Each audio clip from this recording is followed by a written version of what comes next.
times. We know many of you are working hard to ensure elections go smoothly during this pandemic and is stretching the resources of every state. We hope the CARES Act funds will relieve some of the pressures you're facing. Megan and others from Wisconsin, if you're on the line, we know this is a particularly difficult period for you. Please know we understand your stress. As you know from the emails we've sent, the CARES Act legislation presents challenges for all of us. We're all moving very quickly to disperse the funds and meet the requirements in the Act. The award instructions we sent on Monday reflect the processes EAC is putting in place. We're also working quickly to develop guidelines for the reports Congress is expecting within 23 days of each federal primary and the general election. We want to provide you as much flexibility to you as we can under the Act and streamline the reporting processes as much as possible. We also want to hear from you about ways we can additionally streamline about the challenges you are encountering while dealing with the pandemic. We are particularly interested in hearing from you about unanticipated costs because of the pandemic. We included a fairly extensive list of anticipated costs in the award instructions, and we'll continue to update that list as we go through this period together. We are all learning as we go, and any information you can share to other states is invaluable. Please don't hesitate to contact us to share your experiences as we work through this. Finally, I just want to say how pleased we are that Kinza Ghaznavi has joined the EAC staff. She has a wealth of experience overseeing both the program and financial sides of federal grants and will be a real asset to all of you. We have about 30 minutes of presentation and then we'll take questions. Please wait until the end for those questions. With that, I turn this over to Kinza and Peg. Thank you. Thank you, Mona. We're going to ask that we turn off video until we get to the questions section at the end of this presentation, and that we mute our lines unless we're speaking. The slides will go back and forth between Peg and I, and we ask that you hold your question till the end of the presentation. We will hopefully have plenty of time for hearing what your thoughts are and any concerns that you have. And so let me kick it off.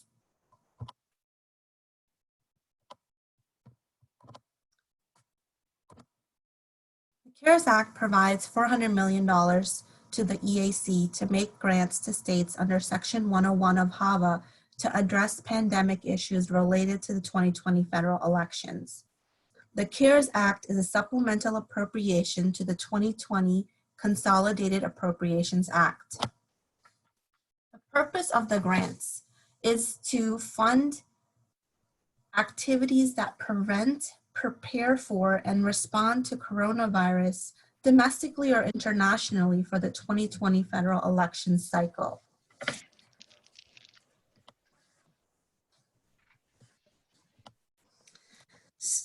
So I'm going to be covering the changes from the Consolidated Appropriation Act and the things that didn't change. So as you all know, the purpose of the grant funds is much more specific than allowed under the election security grants in the Consolidated Appropriations Act. States must spend the funds on activities that are related to the pandemic in 2020 federal elections.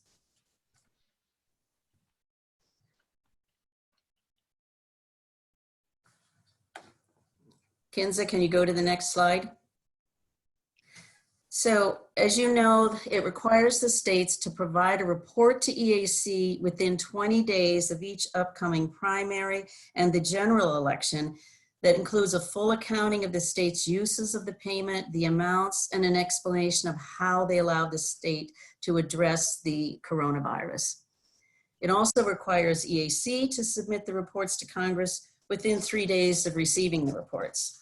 And if any of you have checked the calendar on that, it means our report's due to Congress on Thanksgiving Day.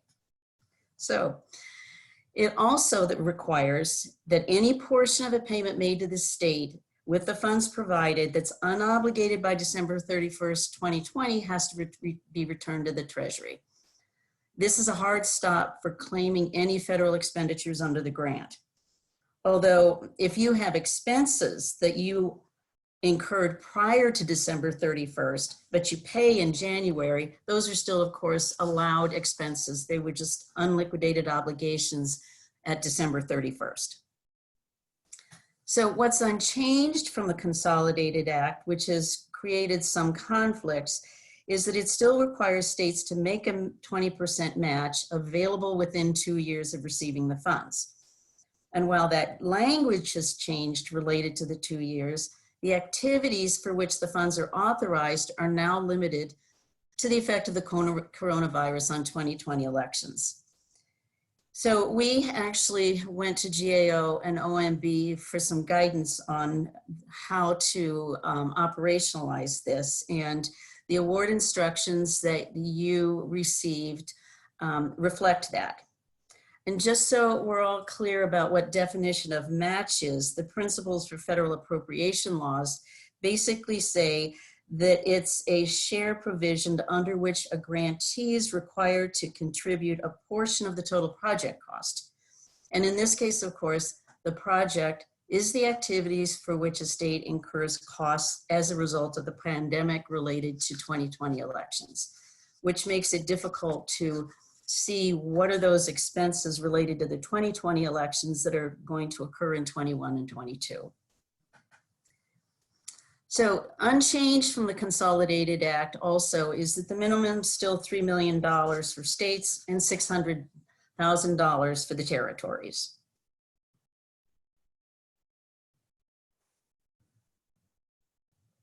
So I'm going to talk about the implementation plan for dispersing these funds.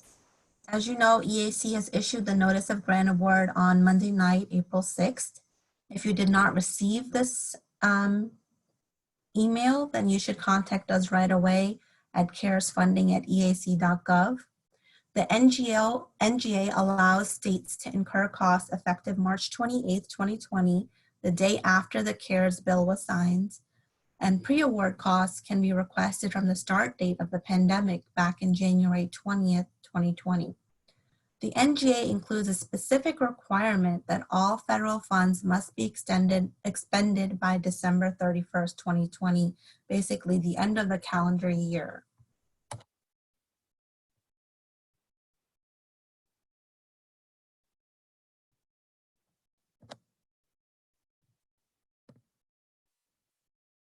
The budget period for federal expenditures ends on December 31st, 2020. The project period, however, it includes that to a year after the grant starts, March 27, 2022.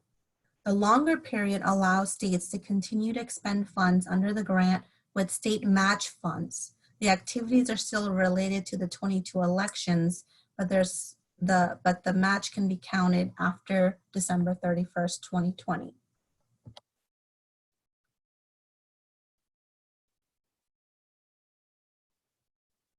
So we've disseminated instructions for accessing the funds with a notice of grant award. The instructions included guidance on allowable costs related to the pandemic. And instead of submitting a separate program narrative or budget, states should include a description of the major costs they expect to incur related to the pandemic in the CARES disbursement request letter. Now I'm going to talk a little bit about the examples of allowable costs.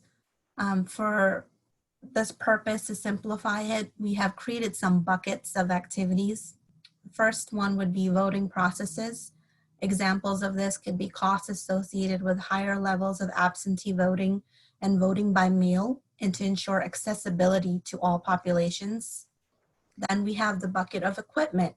It could be acquisition of additional voting equipment, excuse me, including high-speed or central count tabulators, hardware and software, and secure ballot boxes. Staffing. You may need additional poll workers, election office staff may have to be diverted to pandemic response, or an influx of temporary staff to boost up your operations during this time. So just to add a little bit to what Kinza said, that longer list that's in the award instruction basically covers these 3 areas plus the 3 areas on the next slide. And they're not, we don't see these as exhaustive. I'm sure that there are other costs that you will encounter. If you need to talk to us about those, you can, but I think in many cases, you will be able to determine what's an allowable cost related to the pandemic. So in looking at voting processes, we're thinking there too about leasing of additional polling equipment or polling places if you have to move them.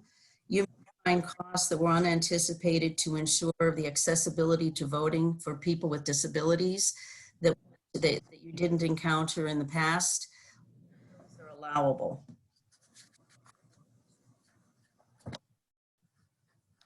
There's also security and training that may be needed. You may need security for additional absentee or mail drop boxes.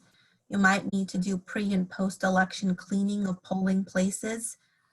Often poll workers may need training on prevention processes.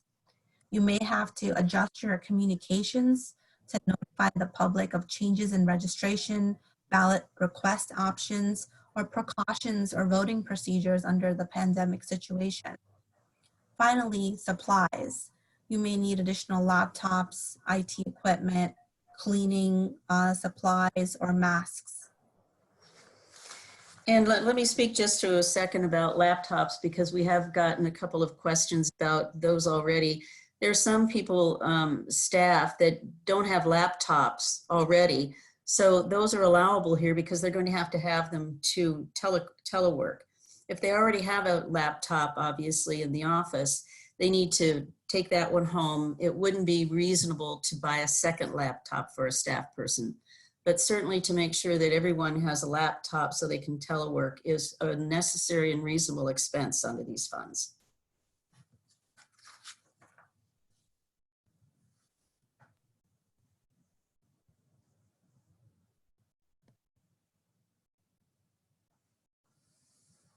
So let's talk about the plans for reporting.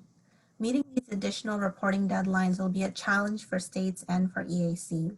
EAC has requested emergency processing from OMB under the Paperwork Reduction Act to collect the data the law requires. We're currently developing a standardized report, setting up an online process for submission to EAC to help standardize content and streamline your submissions. We expect to distribute the report and instructions to you with upcoming primaries by April 15th.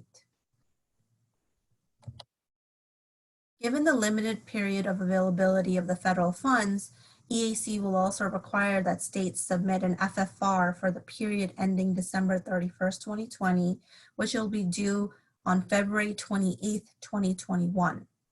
States will use January and February to clear any unliquidated obligations before submitting this report. EAC will then work with states to collect that unobligated balance of federal funds during February and March as applicable. Okay, and I'm going to talk a little bit about implementing this match requirement, because we know that a lot of states are concerned about meeting it, and there is confusion about the length of time to make it available. And the match, like the federal funds, as we've said a few times already, it has to be spent on activities to address the pandemic and the 2020 elections. But we do want to give you as much flexibility as we can, and the law allows, to meet those matching requirements. So as Kinza mentioned, the project period on your notice of grant award will end on March 28th, 2022. So this allows states to count costs that they or local jurisdictions incur after December 31st related to the coronavirus in conjunction with the 2020 elections as match on the grant. Now, we're not exactly sure, what that cost would be. Some of the ones that we've been thinking about are perhaps there's deep cleaning of storage facilities for ballots that will be done in January. Maybe post-election auditing has to be put off in some cases and will occur in January. There may be other costs, I'm sure that you will know better than we are, that occur long after an election is over, that will have occurred because of the epidemic. So, but that said, states should still do everything they can to identify expenditures occurred prior to December 31st for the match. And that's because if you cannot meet the match after that December 31st and you've spent all the federal funds, you will owe funds back. There may be ways that you are able to allocate or charge some expenditures to a combination of federal and state funds to help meet the match along the way. We are going to conduct a webinar to provide guidance on meeting match, and tentatively it's scheduled for next Thursday at 2 o'clock, and we will be sending you information about that as soon as it's finalized. But just to give you some examples of what we've been hearing from states, but also what we've been brainstorming about, here are some examples of ways to meet that. There are many states and local jurisdictions that have incurred costs already as a result of the pandemic. States that don't plan to claim those as federal costs under the grant can claim them as match starting from January 20th, 2020 on, the first day of the public health emergency. We're allowing those as pre-award costs. States that require a match to funds they subgrant to local jurisdictions can claim that match on the grant. EAC looks at the match overall at the state level, not where it comes from individually around the state. So as long as you're meeting the overall requirement at the state level, you can meet it with local jurisdictions as well. You may have staff that you're paying with state funds that have to be diverted to address issues around the pandemic. If you're continuing to pay those staff with state funds, they're doing allowable activities under the Act. They can you can claim those costs as match. The one caution there is that you have to document the time they've spent on the match, which we'll talk a little bit about next week in a webinar. Also, some states reimburse local jurisdictions for costs and can claim amounts that they don't reimburse as match. Other states do not claim indirect costs on the grant. Most states don't. Those costs can be claimed as part of the match. And we've also gotten administrative relief from OMB under the pandemic to allow states to use out-of-date rates and negotiate updated rates later. And also there are states that have never had a negotiated indirect cost rate through the agency, and those are allowed to use a de minimis 10% cost of modified direct costs to meet the matching requirement. And the webinar next week will, again, explain how to determine the amount to claim. Now I want to draw your attention to some critical dates that we've mentioned throughout this presentation. Immediately, you should be working on your disbursement request letter for CARES funding and submitting it to EAC. To date, we have already received 10 request letters that we are processing within 24 hours. The 20-day reports, now if you have a primary coming up, you will be sure to report on activities and expenditures 20 days after the date of that primary caucus or convention if relevant, and then everyone will report after the November general election. On December 31st, 2020, I know we've mentioned it multiple times, we'll mention it again. It is the last day that states can incur federal expenditures under the grant. February 28th, 2021 is a due date for that report, the FFR, that will be used to determine the balance of federal funds to be returned to Treasury at that point. May 15, 2021 will be the first due date for semi-annual FFRs and description of expenditures being used to meet any remaining match requirements. So this May 15 date will apply to those who don't yet meet their 20% match by the December 31st date. So they will continue on until they meet match to 20%, and then they will submit their final report. If they continue to use the whole period of time that they have, which is March 27, 2022, they will report semi-annually to on an FFR and the description of expenditures to EAC to keep up to date on the activities that they are counting as match related to the 2020 elections. On the website Under the grants and payments section, we have a 2020 CARES grants page. Here we've posted the instructions for requesting disbursement of the funds and a template for the disbursement request letter. We will also be adding over the next week FAQs on meeting the match, the webinar on meeting the match, and instructions for submitting the 20-day reports.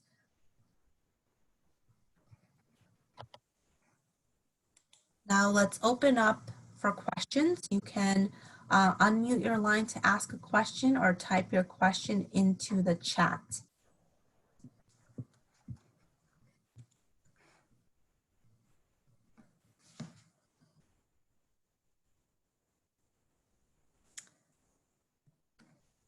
So far I'm not seeing anything come up on the chat line. Does anyone want to unmute their phone and ask a question? We'll try to coordinate so that we get everybody's question in. It may be a little difficult on the phone, but we'll work on that. And we got one on the chat. Yeah, so this is, can the state use federal stimulus dollars for the state match? And when you say, Jameson, federal stimulus dollars, which dollars are you referring to? You have? Hey, can you hear me? Yes, I can. All right. It would be federal stimulus dollars that are awarded to the state in general, not necessarily for election purposes. We're not necessarily wondering from the point of view of the grant, the federal grant that we receive as a state, but rather from the EAC's perspective, would that be allowed? Generally, you're not allowed to match federal funds with federal funds. Right. Unless you're specifically allowed to do that. There are cases when federal funds flow down to states and through a process, they lose their federal identity. It's a possibility. Do not believe that the federal stimulus funds have, but we will double check that for you. Okay, thank you. I appreciate it. Sure. So I'm here seeing a question here. Can pre-award costs be federal expenditures or only used as state match? They can be used as either. If you want to claim them as federal costs, you can do that. If you want to continue to cover them with state costs because you've already paid for them with state funds, you can do that. And I'm moving up because I think we just went past a couple of questions. And this is from Washington State. Is supplanting allowed with these funds?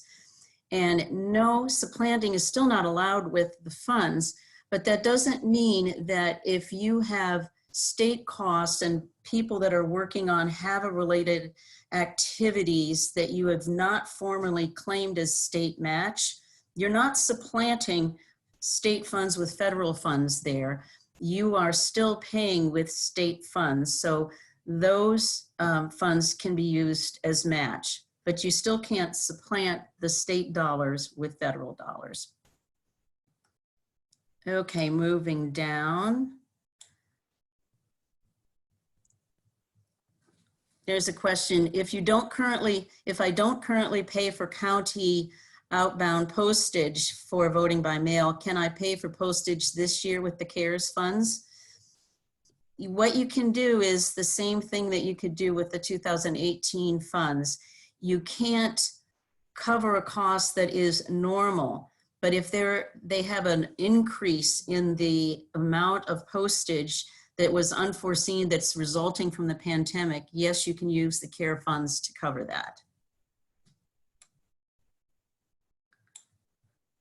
And Dwight, you're asking if we can get the display deck for this presentation. Yes, we'd be happy to share it. Next question is, a few of our counties have asked if they can use CARES funds to bring furloughed non-election employees back to work to support elections. Example is in-house printing operations staff who were furloughed. And I'm assuming that means furloughed because of the pandemic. And you need them to come back to cover printing operations to do all of this extra printing that needs to be done of ballots. And yes, that is an allowable cost.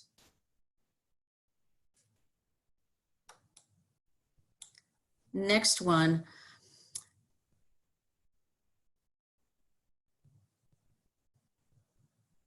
Nebraska, we're hoping to answer your questions by tomorrow. So they have a question before us with an upcoming primary. So we will be in touch tomorrow about that. Next question is, can we use state appropriated funds for COVID prevention and treatment, not election specific, as our state match? Have they given the state funds to you to cover some of your costs? They have to be related to the activities that you're supporting under the grant related to the 2020 elections. So if they're using those funds for COVID prevention, but it's not related to the 2020 elections, then it's not an allowable cost. Next question is, you have most employees teleworking, but fewer than 10 employees are essential and are considered essential and are required to physically work on site. They are state-funded positions. They are eligible for time and a half for having to report on site during the pandemic. Would these overtime costs apply towards state match? Yes, absolutely. They're doing this in response to the pandemic, so those costs are eligible state match.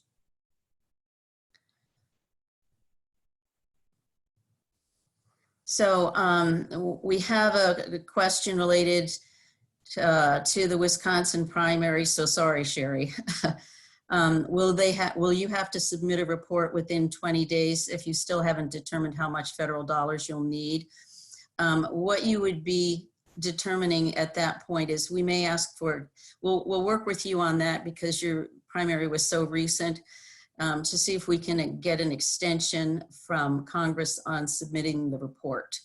And if not, what we'll do is work with you to get as much as we have by the 20th, and with the understanding that it's an interim report.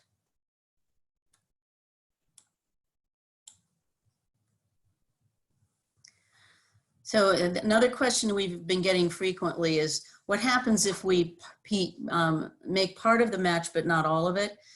If you make part of the match, you're only required to,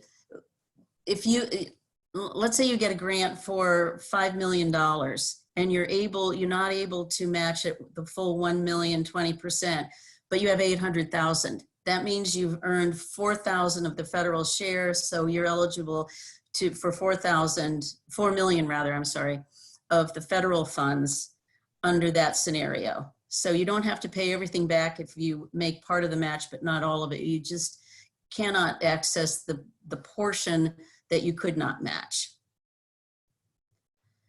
Next we have not given money to our county election offices in the past with this HAVA money. How best to get it to our counties quickly? Reimburse expenses or send funds directly? We can work with you on that. It's basically what works best for you in the state. Is it easier for you to reimburse the funds or to go ahead and send them saying that you can use them for these costs, but you have to invoice afterwards? It basically depends on how you want to handle as the state.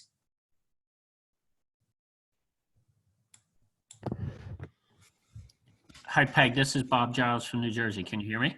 Yes, I can, Bob. So along the lines with giving the counties money, can we collect the 20% from them? So if they spend 100,000 and we give them 80 and they pay 20, and that'll go towards our state 20% match? Absolutely, yes. Great, thanks. So I don't think we have any more questions coming in on the chat. Does anyone on the phone want to chime in?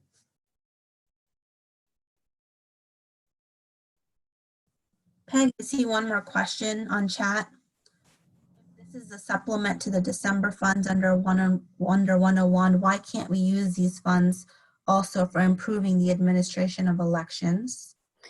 And that's frankly because the language in the supplemental was so specific about the use of the funds. said, you have to use, the funds have to be used to prevent and respond to the effects of coronavirus on the 2020 elections. So it doesn't have the flexibility that we have with 101 funds writ large.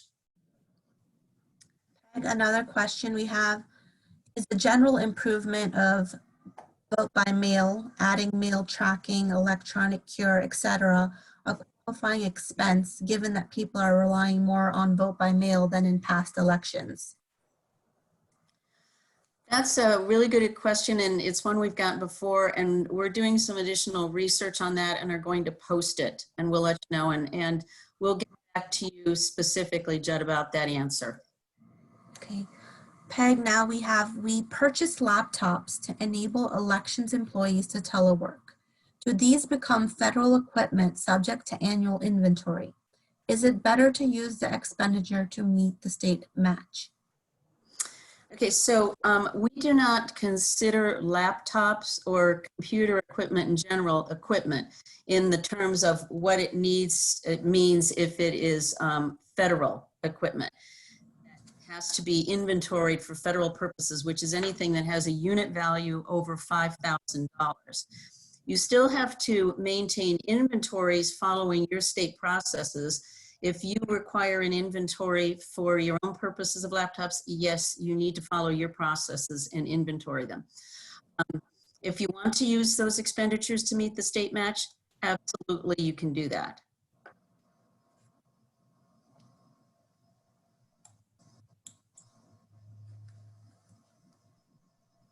Okay. Hi, Peg, it's Bob Giles one more time. Sure. So we have May 12th municipal elections, and it's going to be all vote by mail for the first time. So we are looking at piloting an ADA solution for voters with disabilities. Can we use the new grant to pilot that so we can see if it'll work for now our July primary and possible November? And thanks for that question, Bob. We have that question for another another municipal election, and we're considering that right now, and we'll be able to tell you within a couple of days whether, even though it's not a federal election, if you're testing something that is going to make it better in a federal election, in this particular case, can you cover those costs? So we'll let you know very soon about that. Great, thank you. So another Peg, question. this is Steve Trout. Hi, Steve. Obviously, Oregon, we've been vote by mail for a long time. Any way that I can use that as my state match? I mean, we're not going to be sending anything extra. We're going to be doing exactly business as usual. I think the answer is no, but I've got to ask.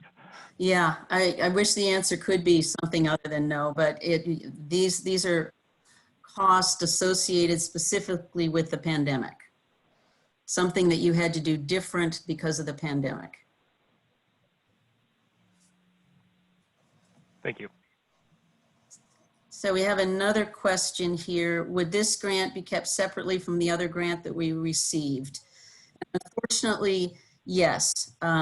Because of the limited period of time and the hard stop on the federal funds, we have awarded this as a separate grant.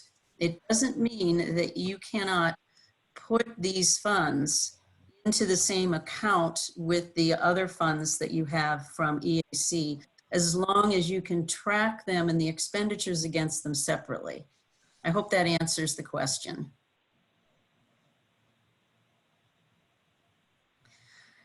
And we have another question that we have before our general counsel right now about legal expenditures for litigation necessitated by changes. We are looking at that question, and we'll get back to everybody with an answer on it. And I think I have a follow-up here about, will this grant be kept separately or combined with the previous one? Oh no, it's just part of the same one. It came through in 2 different emails. I believe that's answered, yes.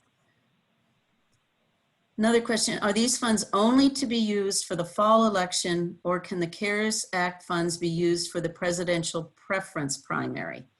These are for any federal election, and federal election under HAVA is defined as any primary that has an office that's presidential or congressional. You can use these funds for, and you have to report on.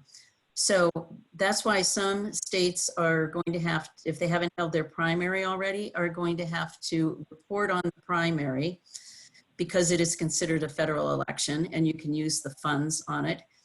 Many of you have congressional primaries that are coming up later in the summer. They can be used there to cover costs affected, related to the coronavirus, as well as the general election in November. Okay. So another question here, the supplemental is very specific on use, but makes no mention of HAVA or the 20%. Why would we be held to the specific limitations on use, but we forced to pay a 20% that's not mentioned in the language? It seems like it's two very different legal interpretations. The guidance that we have, and we have previously sent something out from Mona related to this, gets us to where this all fits together. And it's because the CARES Act is a supplement to the 2020 Consolidated Appropriations Act. And while it doesn't mention the 20% in the supplemental, it is in the Consolidated Appropriation Act. And there is language elsewhere in the CARES Act that references that all of these supplemental funds, regardless of agency, are all supplemental to the Consolidated Appropriations Act, and everything that applied under that also applies under this, in addition to what applies under the new act. So I hope that's clear, and we will post what Mona sent out last week that explains this on the website as well. And the next question here is, if a state has a larger in-kind match for CARES than needed, can it use this surplus in-kind match for 2020 Consolidated Appropriations Act? Under the 2020 Election Security Act, we have basically said that you can cover the costs of COVID-19 issues with those funds as well because they relate to physical security. So anything that you are charging against the CARES Act, you can charge against that grant as well. But I want to basically take a minute here also to explain in-kind match, because I think there's a large misunderstanding about what in-kind is. In-kind is actually a donation that you get from a third party.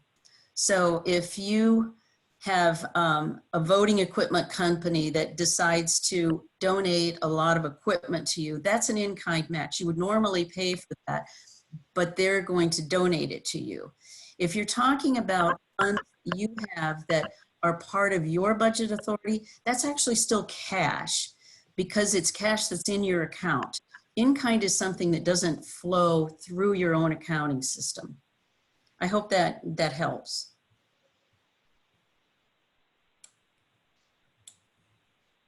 So another question is, we usually place state matching funds in the same fund with the federal grant. Is that required for CARES Act matching funds? To remove barriers to voting absentee by mail, we would like to print absentee return envelopes that have prepaid postage. Is this an eligible expense? We have never provided prepaid postage for these in the past. Okay, that's two questions there. The first one, we will be covering that and discussing it next week in detail on the on our match webinar. So we'll cover that then, and we'll also be posting FAQs about it. On the other one, yes, because you've never paid for this and where you're doing this prepaid postage in response to the pandemic, those are allowable costs with CARES Act funds.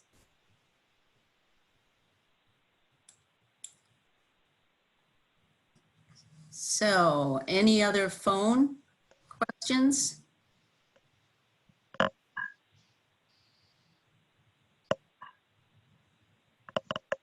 And I don't see any more coming up on the group chat. either. So we may sign off. Please continue to send questions to us.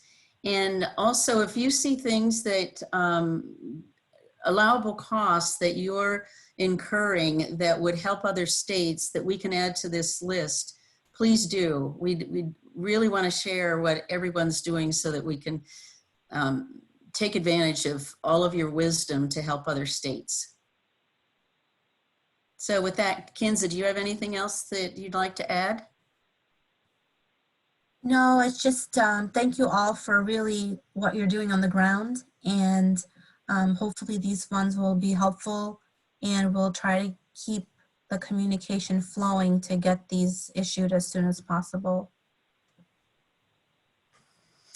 Great, same for me, everyone. Have a good day, and we will be posting this on the website as well. Thank you so much for being with us today, and stay well.